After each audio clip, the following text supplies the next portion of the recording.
Et donc, on a appelé le film River Boom parce que c'est un moment crucial du film. Et c'est là où Claude, paradoxalement, a cessé d'avoir peur. Je suis Paolo Woods. Moi, je suis Serge Michel. Et moi, je suis Claude Bechtold, je suis le réalisateur de River Boom. Et je suis backstage et surtout...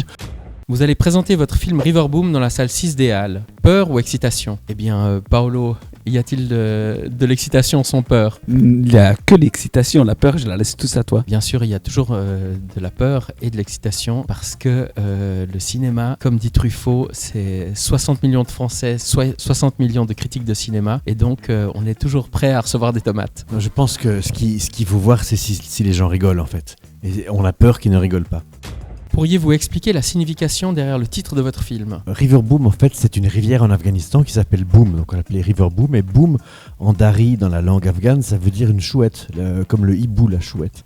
Mais cette rivière, le problème, c'est que quand on était à côté, elle a fait boom, c'est-à-dire qu'elle a explosé, elle a des crues considérables et on a failli ne pas survivre à cet épisode parce qu'on était coincé à côté de cette rivière avec des talibans, des loups et des gangsters qui étaient autour de nous.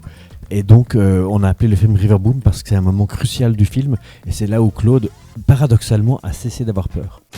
Pouvez-vous nous raconter votre rencontre ? Qu'est-ce qui vous a amené à partir ensemble en Afghanistan ? Alors, rien, c'est une série d'accidents. Serge devait retrouver Paolo en Afghanistan, mais Serge y est allé en voiture et comme c'est 10 jours de voiture, il avait besoin d'un copilote.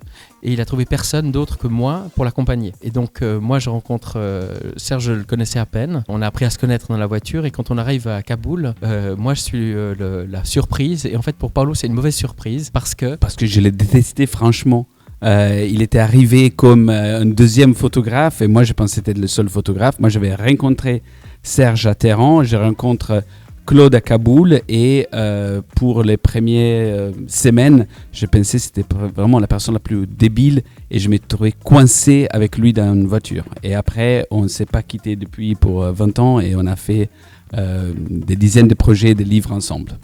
Vous avez perdu les rushs et fait le montage des années après. Comment était ce montage des images daté avec un œil d'aujourd'hui ? En fait, quand on raconte un voyage, on le raconte jamais sur le moment en fait. On prend le temps de rentrer et ensuite on met du temps à pouvoir le raconter parce qu'on met du temps à le digérer et à comprendre ce qui nous est arrivé. On met du temps à comprendre ce qu'on a appris dans le voyage. Dans ce cas-là, la perte des cassettes vidéo m'a aidé parce que 20 ans plus tard, c'était beaucoup plus clair pour moi de comprendre ce qui m'était vraiment arrivé à ce moment-là. Si vous deviez recommander un documentaire, lequel serait-il ? Tous les documentaires d'Herzog.